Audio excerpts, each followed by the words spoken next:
Hi everyone, it's Amanda and this is my week 5 video. This week we talked about myths and realities of the household disaster response. So I'm just going to start out with the terms and important concepts. The first being, of course, disaster myths. I feel like it's kind of self-explanatory what that means, just myths that are related to disasters. And I actually put the 3 common ones, which were the disaster shock, panic flight, and socially integrated responses. So the disaster shock is a state of shock associated with disoriented thinking and a general insensitivity to cues in the environment. Disaster shock appears most frequently due to sudden, low warning events resulting in widespread destruction, injuries, or death. And this actually only occurs in a smaller portion of the population. If it does occur, it only lasts from a max of hours to days.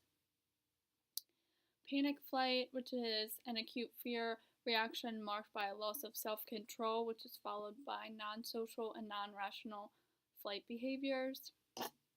Fear is not the same as panic.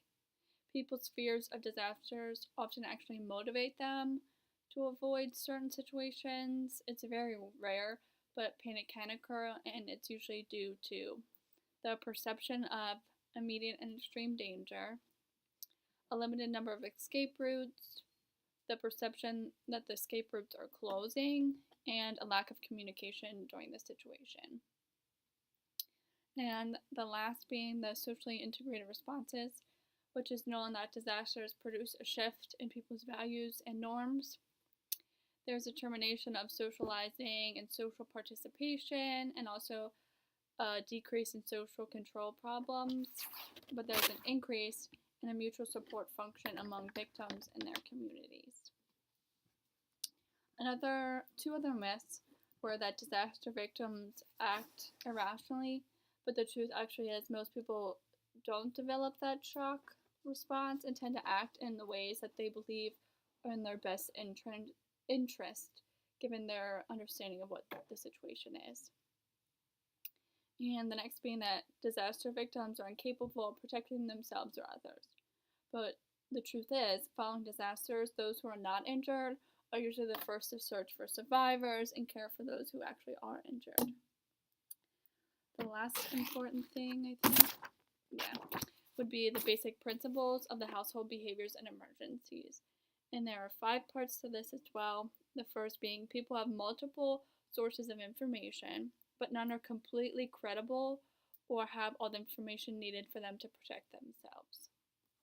The second basic principle is people generally experience fear, not necessarily panic or shock, like I said earlier. The third being people act when they think they're at risk. Number 4, people will comply with authorities' recommendations. It just isn't always automatic.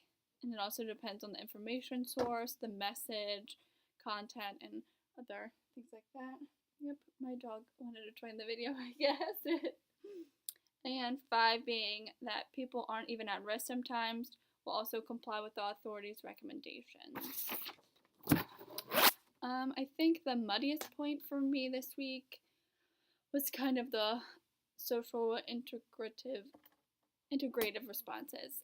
I don't know, I read over it like a whole bunch of times. I don't know if it's because they have all these different terms thrown in there, like the therapeutic communication, therapeutic community response, and just all kinds of different terms thrown around.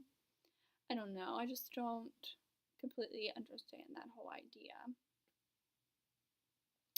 And my question for the class discussion is, how do you think people develop these disaster myths, and do you ever think that we could change people's beliefs on them?